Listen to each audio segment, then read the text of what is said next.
नमस्कार, आप देख रहे हैं राज तक न्यूज़। मैं आपके साथ राम सेवक राजभर। आइए आज हम कुछ विशेष खबर दिखाते हैं और विधानसभा की चर्चा करते हैं। तो हमारे साथ जेडीयू के नेता मौजूद हैं, प्रत्याशी हैं, और इनसे हम कुछ सवाल करेंगे कि क्या लगता है इस बार क्या माहौल चल रहा है। तो नमस्कार, पहले तो हम आपको स्वागत करते हैं। आपको भी बहुत बहुत धन्यवाद। आपको भी बहुत बहुत धन्यवाद। सबसे पहले हम आपसे यह सवाल पूछना चाहेंगे कि आपको विधायक बनने में क्या, जिससे आपके अंदर कुछ उत्साह है? देखो भाई, विधायक बनने में मेरा कोई बहुत उत्साह नहीं है। मैं विधायक बनने के लिए चुनाव नहीं लड़ रहा हूँ। जो राजनीति में भ्रष्टाचार घर कर गया है, आज की तारीख में जितने भी बड़े नेता हैं वह सब जो है कि वह कंपनियों में बदल चुके हैं। वह जो उनका कंपनियों से साठगांठ है और सब वह पूंजीपति हो चुके हैं, तो यह देश के लिए दुर्भाग्यपूर्ण बात है। इस समय जो है कि राजनीति में नेताओं और पूंजीपतियों का साठगांठ चल रहा है, इसलिए देश गलत दिशा में जा रहा है।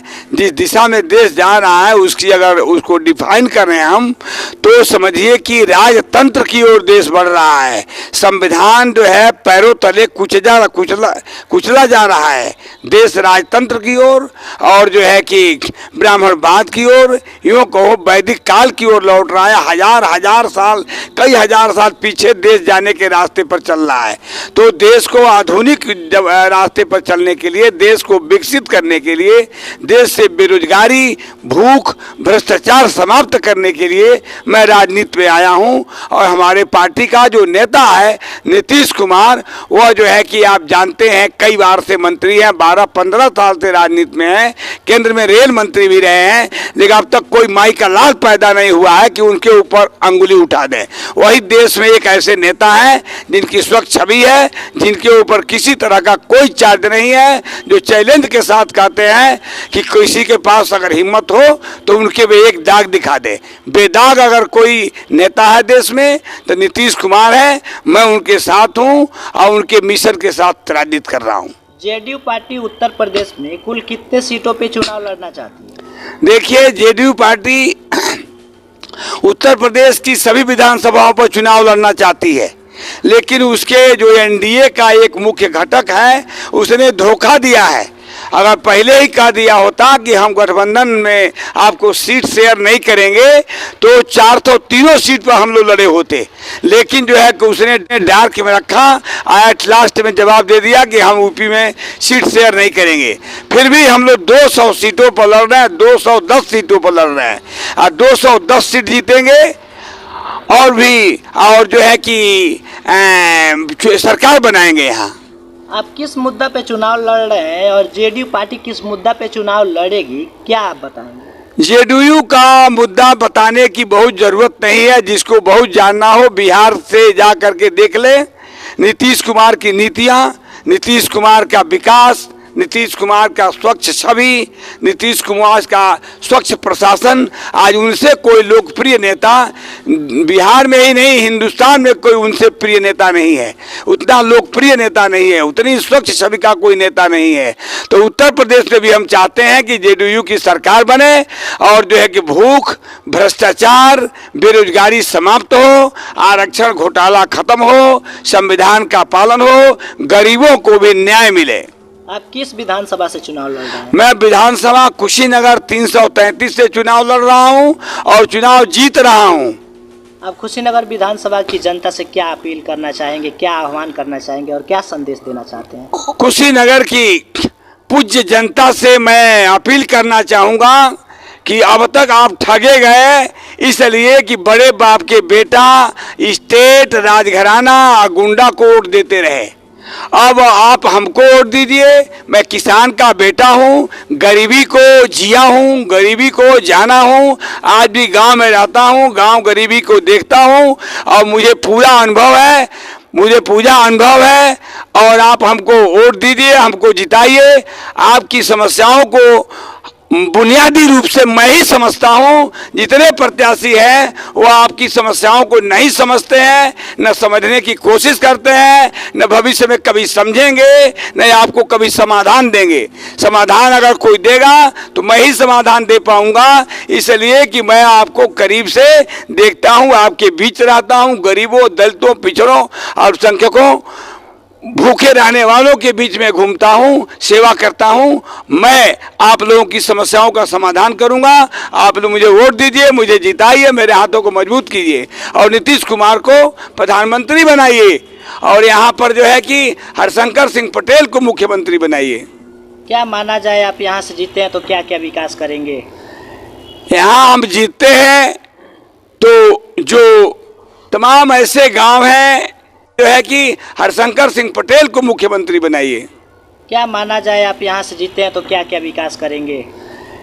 यहाँ हम जीतते हैं तो जो तमाम ऐसे गांव हैं जहां तमाम नेता जा करके वादा कर आए हैं कि हम जीतेंगे तो ये रोड बनवा देंगे, ये रास्ता बनवा देंगे, ये पुलिया बनवा देंगे, लेकिन चुनाव के समय वो वादा किए, अब कोई वादा पूरा नहीं किया।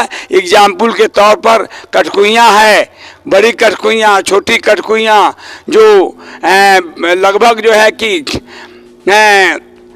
बूथ नंबर 10 के आसपास है, उसमें एक ही रोड नहीं है। मालूम पड़ता है कि यह जो है कि रेता है, जंगल है, कोई रोड नहीं है। जहाँ जहाँ रोड की समस्या है रोड बनवाएंगे, पुलिया की आवश्यकता है पुलिया बनवाएंगे, ड्रेन की आवश्यकता है ड्रेन बनवाएंगे और शिक्षा का बजट जो है बढ़ाने की मांग करेंगे, लड़ाई लड़ेंगे कि शिक्षा का बजट जो 4.5% है उसको 25% किया जाए और जितने भी वित्तविहीन विद्यालय हैं प्राइमरी से लेकर के डिग्री कॉलेज तक, उन विद्यालय के अध्यापकों को जीविकोपार्जन भर का मानदेय दिया जाए ताकि अच्छे अध्यापक देहात के स्कूलों में भी काम कर सकें और देहात के बच्चों को अच्छी शिक्षा मिल सके और वो आगे बढ़ सकें और प्रतियोगी परीक्षाओं को पास कर सकें। इस सरकार से आपको क्या नुकसान है? ये सरकार तो सामंतों की सरकार है, ये सरकार लुटेरों की सरकार है, ये सरकार कोई जनता की नहीं है, ये कंपनी की सरकार है, पूंजीपतियों की सरकार है, पूंजीपतियों के हक में काम कर रही है, पूंजीपतियों के हक में सारी इनकी योजनाएं बन रही हैं और गरीबों को छलने का काम कर रही है, गरीबों को छलने का काम कर रहे हैं, लूटने का काम कर रहे हैं। महंगाई जो है 5 गुना बढ़ गया, कोई भी आइटम ऐसा नहीं है जिसकी महंगाई 2 गुना से 5 गुना तक न बढ़ गया हो। एक तरफ जो है कि ये महंगाई बढ़ा करके 5 गुना वसूल रहे हैं और उसका 1/5वां भाग नहीं, 1/5, 1/1.25 भाग जो है कि इनके लालच में फेंक करके इनको ललचा रहे हैं और ठगना चाहते हैं। हम उस जनता से अपील करते हैं कि जो भी सरकार आपको दे रही है वो आप ही का है, उससे 10 गुना आपसे ली है, वह 1 गुना दे रही है, आप उसको ले भी लीजिए और वोट भी मत दीजिए। इस सरकार को हमेशा के लिए बाहर कीजिए। ये पूंजीपतियों की, सामंतों की, राजतंत्र की सरकार है, राजतंत्र के इशारे पर चल रही है, राजतंत्र की ओर बढ़ रही है, ये वैदिक युग की ओर बढ़ रही है, आपको 5 साल पीछे ले जाना चाहती है। जेडीयू पार्टी की सरकार बनती है तो क्या क्या मेन मुद्दा क्या होगा? जेडीयू की सरकार बनती है तो जो गांव में बुनियादी समस्याएं हैं, जैसे बेरोजगारी की समस्या है, बेरोजगारी पर काम होगा और रोड, तमाम ऐसे गांव हैं जहां पर रोड नहीं है, ड्रेन नहीं है, जल जमाव के कारण फसलें डूब जाती हैं, सड़ जाती हैं, तो बुनियादी मुद्दे पर काम होगा। शिक्षा में गुणवत्ता आएगी, हर विद्यालय एक समान होंगे और सभी अध्यापकों को मानदेय मिलेगा।